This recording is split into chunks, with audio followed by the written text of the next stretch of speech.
Alle 9:30 è iniziato il processo a carico di Filippo Turetta, reo confesso, che, come annunciato, non era presente in aula, così come assenti i suoi genitori. Accanto all'avvocato, come sempre composto nel suo dolore immenso, il padre di Giulia, Gino Cecchettin.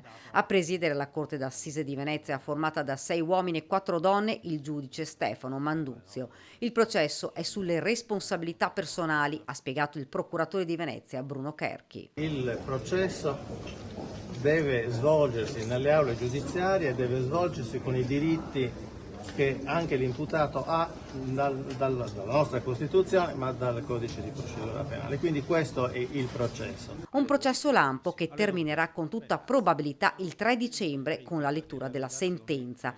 Turetta sarà sentito in aula il 25 e il 28 ottobre. Filippo Turetta, ovviamente, su indicazione anche del suo difensore, è consapevole che debba rendere conto di quello che ha commesso alla comunità, prima di tutto, al suo giudice, alla Corte d'Assise, e poi ovviamente non solo alla comunità, alla Corte d'Assise, ma anche ai prossimi congiunti, anzi per certi versi in primo luogo ai prossimi congiunti di Giulia Cecchettin e alla memoria di Giulia. Nessun test verrà sentito in aula perché è stato richiesto e condiviso da tutte le parti in causa l'intera acquisizione del fascicolo delle indagini preliminari. L'obiettivo pertanto che si è prefisso sul piano tecnico-giuridico Filippo Turetta è quello di chiedere sostanzialmente un abbreviato non contando o non potendo beneficiare della riduzione di 1/3 di pena. Si riduce così il calvario processuale per la famiglia della povera Giulia, uccisa, lo ricordiamo, con numerose coltellate. Tutto sommato per il mio assistito, per Gino Cecchettin, ma evidentemente anche per tutti gli altri familiari,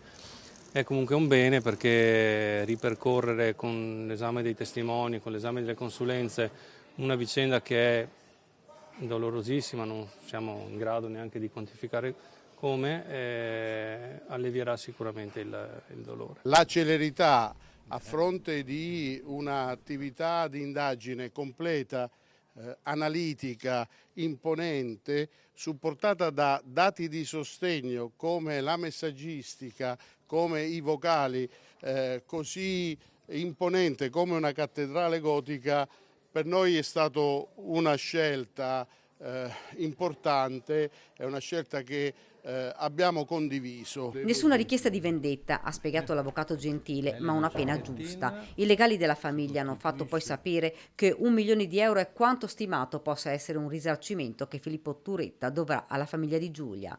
Il collegio giudicante ha escluso dalle parti civili 2 comuni di Fossò e Vigonovo e le associazioni a tutela delle donne. In pratica, delle 12 parti civili rimangono il padre Gino, i fratelli Elena e Davide, la nonna e lo zio.